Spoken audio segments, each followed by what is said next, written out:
Can you taste it? Wasted, I feel so wasted. What's up, everyone? Welcome back to King Anime Review, and for this video I will be reviewing episode 197 of Boruto Naruto Next Generations, titled Delta. Now this episode adapted chapter 30 of the Boruto manga, which I just went back and read. So yeah, overall it was another great episode of Boruto. It did a great job at adapting the story from the manga, and it added in some anime original scenes as well. So the episode started off with Kawaki putting together the vase, or at least he was trying to put together the vase, and he realized that he was just wasting his time. He thought that it would be pretty just not practical for him to continue to waste his time doing that. And even Himawari said that Himawari actually thanked Kawaki for buying a new vase, and she said that was good enough for her. And then Boruto came in, he overheard the conversation, and he told Kawaki that, yeah, I think you had a valid point about what you were saying, and I do want to figure out more about this karma seal. And so, and one cool thing that I liked that in that scene was they actually showed the picture of Team 7 on the wall with Naruto, Sasuke, Sakura, and Kakashi. They showed that picture on the wall as Boruto and Kawaki was talking, and I think that was pretty cool because it's kind of like them like saying that, you know, this is gonna be this is a rivalry between Kawaki and Boruto. It's kind of like showing that, you know, symbolizing that this is gonna be a rivalry, you know, similar to the Naruto versus Sasuke rivalry. So yeah, that was cool. And then Kawaki, he told Boruto, well, all right, I'll teach you how to train. I'll teach you how to use it then. And then they went to train, and they, you know, basically was having a little sparring fight.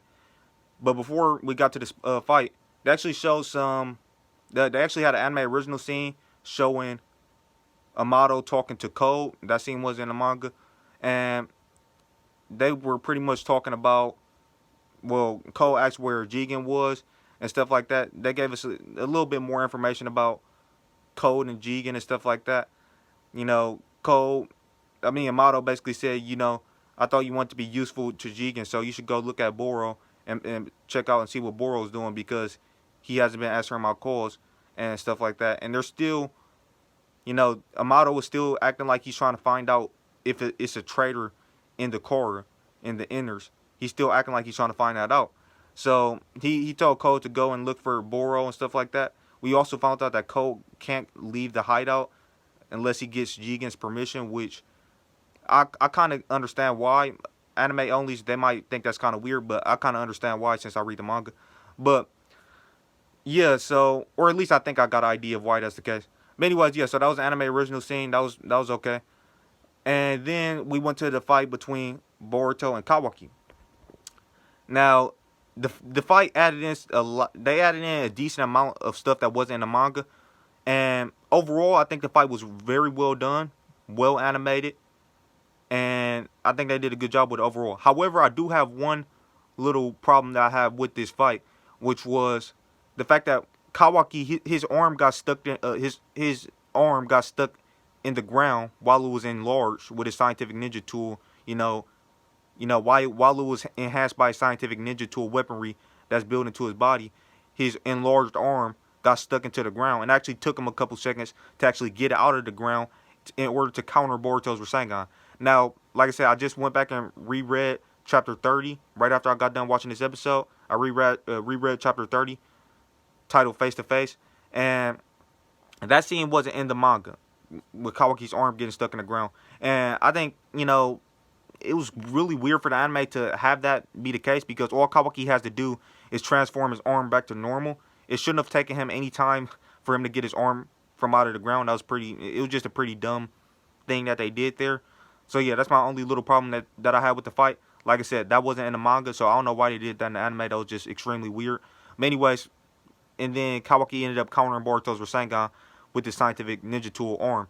That was weird as well, because he could have just absorbed Boruto's Rasengan, so it wasn't even necessary for him to waste time trying to pull his arm out of the ground. Like I say, he could have just turned his arm back to normal, and plus he could have easily absorbed Boruto's Rasengan. So anyways, yeah, that was a very weird scene. I don't know why they did that. But overall, I do like how they did the fight aside from that one little thing, I do like how they did the fight. They actually added in some more taijutsu and stuff and showed Boruto using some shadow clones and stuff like that, and added in some more scenes that was in the manga.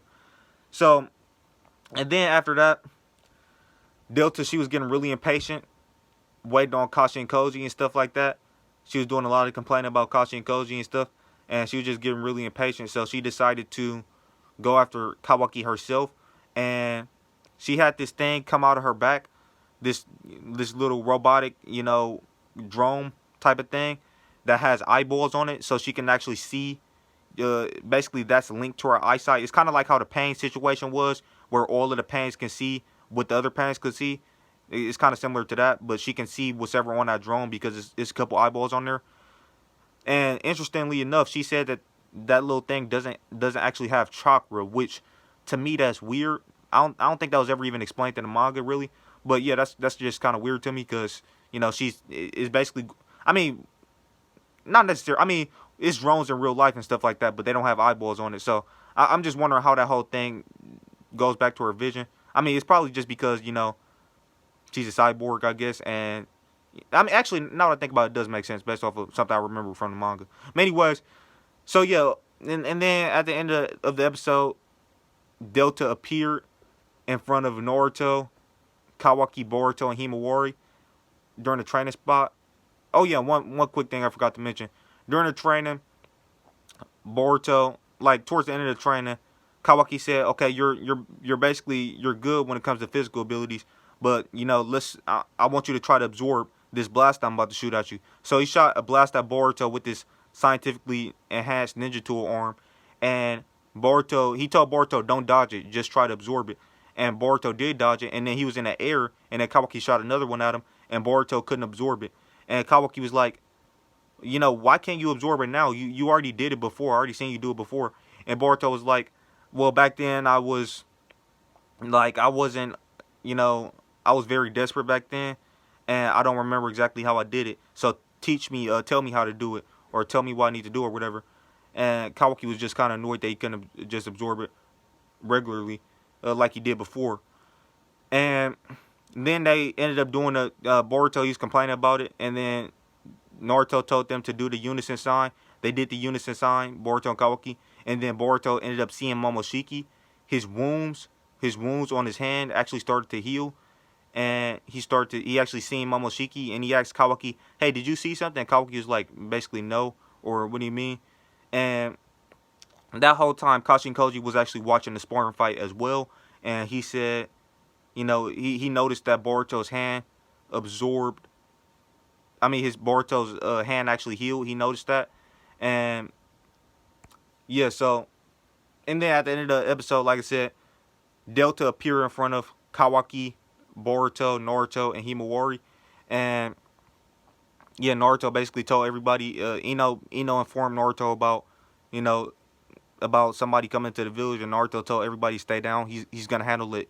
He's gonna handle it himself, and Delta actually commented. She actually said that based on the look on Kawaki's face, he seems to remember, her punishment, because I guess she used to punish him in the past. So yeah, and with that, we are getting we're getting set up for the Delta versus Naruto fight in the next episode, and it's gonna be actually 2 episodes. So next week's episode, we're gonna get that fight, the first part of it, and then we're also gonna get the fight is gonna conclude in the episode after that, I believe. So yeah, we're gonna get that Naruto and Delta fight. In the manga, it was 4 chapters, and in the anime, it's actually just gonna be 2 episodes. So they're combining 2 chapters and basically adapting 2 chapters per episode. And this is gonna be a 2-episode long fight. So I believe this is probably gonna be the longest fight that we've ever gotten in the Boruto anime, because as far as what I can remember, I don't remember any fight in the Boruto anime lasting more than 1 episode. Usually fights get, finished in 1 episode in the Boruto anime. Now in Naruto Part 1 and in Naruto Shippuden, we have fights go for like literally, some fights even like 10 episodes, 20, I mean, we had some long fights in the Boruto anime. I mean, back in Naruto Shippuden and in Part 1. In Part 1 fights, some of the longer fights lasted about 4 to 5 episodes. But anyways, yeah. So anyways, I'm really hyped. Can't wait for next week's episode. Can't wait to see the first part of the first part of Naruto versus Delta. I can't wait to see the first part of that fight. And the episode after that, I believe, is being animated by Studio Period, so it should have even better animation. But yeah, for overall, this episode was another fantastic episode of Boruto Naruto Next Generations. I really enjoyed it. It did a great job at adapting the chapters that adapted from the manga. And overall, the story was a 10 out of 10 for this episode, as usual. The art was a 10 out of 10 for this episode. And the animation was a 10 out of 10 for this episode. Overall, another fantastic episode of Boruto Naruto Next Generations. A 10 out of 10 episode overall. And yeah, I cannot wait until next week's episode. The preview looked pretty cool, with the fight and stuff. So yeah, I can't wait for it. And with that being said, that's all I got to say for this video. If you guys are new to the channel, please consider subscribing. If you liked the video, please drop a like and comment and let me know what you thought of the episode and of my review in the comment section below. And click that channel notification bell to be notified on all of my future videos. And with that being said, thank you guys for watching. I'll catch you in the next one. Peace out. Every promise I've been praying for.